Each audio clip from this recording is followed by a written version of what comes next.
ฉันอาจตกเป็นจำเลยเรื่องทำเธอเสียใจหากมีเป็นหนึ่งเท่าวันที่ตั้ง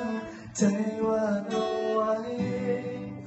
สุดท้ายคงต้องกลายเป็นผู้ร้ายทำร้ายเธอ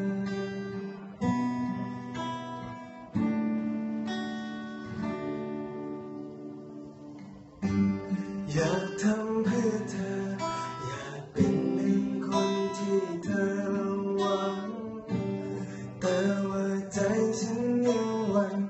วันทำเธอคอยเตือนกับใจเธอที่ให้ฉันมันมากมายจนล้น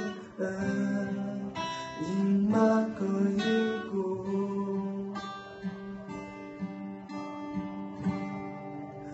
เพื่อจะเอาไว้ก่อนเธอยังไม่สายให้โอกาสใจเธอลองมองใครนอกจากฉัน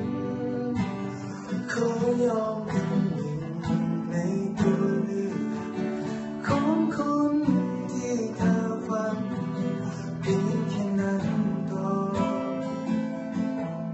อย่าทุ่มความสำคัญ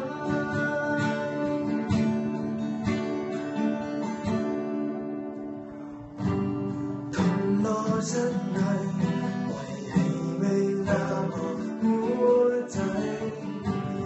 ฉันคนนี้ที่เป็นใหม่ใช่ไหมที่ต้อง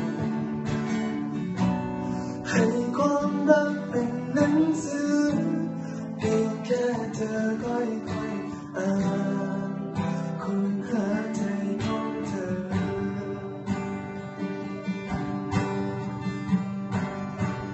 เพื่อใจเอาไว้